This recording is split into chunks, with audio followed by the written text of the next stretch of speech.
नमस्कार दर्शक बंधु। आज आसतु तैयारी करवा अरुआ डालमा। आसन देखिए प्रथम मुझे किसी बुंट डाल की फुंटई देछि। स्वाद अनुसार आम लुण पकईदे से हलदी गुंड पकईदे दुईटी तेजपत्र पकईदे दुईटी टमाटर नहीं टमाटर को बर्तमान काटिक मुझे पकई दूसरी ମୁଁ ବର୍ତ୍ତମାନ ପରିବା ନେଇଯାଇଛି। ଏଠି କିଛି ମୁଁ ଭଣ୍ଡା ନେଇଛି, ଖଣ୍ଡେ ଭଣ୍ଡା କାଟିକି ନେଇଛି। ଏଠି ଗାଜର ଗୋଟେ କାଟିକି ନେଇଛି, ସାରୁ ଦୁଇଟି, ବିନ୍ 4-5ଟି, ଶିମ୍ବ 3-4ଟି ଆଉ ଖଣ୍ଡେ ବିଟ୍ ନେଇଛି। ଦୁଇଟି ବାଇଗଣ ନେଇଛି, ବାଇଗଣଟିକୁ ମୁଁ ପଛରେ କାଟିକି ପକେଇବି। ଏଠି ଆଳୁ ମୁଁ ଦୁଇଟି ନେଇଯାଇଛି, କଖାରୁ ଖଣ୍ଡେ କାଟିକି ରଖିଛି। ଏଠି ଡାଲମା ଫୁଟିବାକୁ ଲାଗିଲାଣି। ଗୁଣ୍ଟ ଟିକେ ଫୁଟିଗଲେ ଏବେ ଆମେ ପରିବା ସେଥିରେ ପକେଇବା। ପରିବା ପକେଇ ସାରିଲା ପରେ ମୁଁ ଏଠି ଅଳ୍ପ ହରଡ଼ ଡାଲି ନେଇଯାଇଛି। ବର୍ତ୍ତମାନ ହରଡ଼ ଡାଲିକୁ ପକେଇବା। ହରଡ଼ ଡାଲିକୁ ବର୍ତ୍ତମାନ ପକେଇ ଦେଇକି ଦେଖନ୍ତୁ ସମସ୍ତ ପରିବା ଫୁଟିବାକୁ ଲାଗିଲାଣି। ବର୍ତ୍ତମାନ ସେଥିରେ ଆମେ କାଟିକି ରଖିଥିବା କଖାରୁକୁ ପକେଇବା। ମୁଗ ଡାଲିକୁ ବର୍ତ୍ତମାନ ବି ପକେଇବା।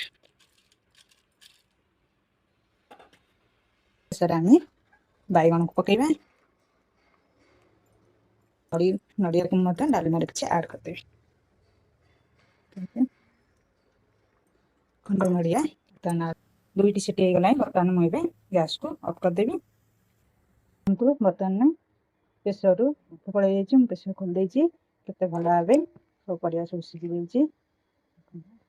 ଶୁଖିଲା ଲଙ୍କା ପକେଇଦେବି, ଜିରା ପକେଇଦେବା।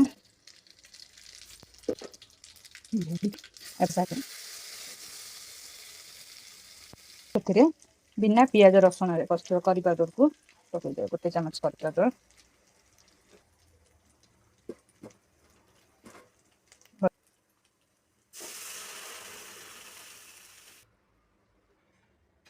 ବର୍ତ୍ତମାନ ଏବେ ଭଲ ଭାବେ ଗୋଳେଇଦେବା।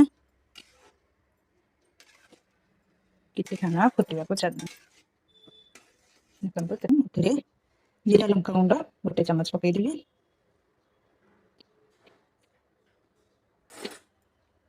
ବର୍ତ୍ତମାନ ଏହାକୁ ଭଲ ଭାବେ ଗୋଳେଇଦେବା। କାଟିକି ରଖିଥିବା ଧନିଆ ପତ୍ରକୁ ଉପରେ ଟିକେ ଛିଞ୍ଚିଦେବା।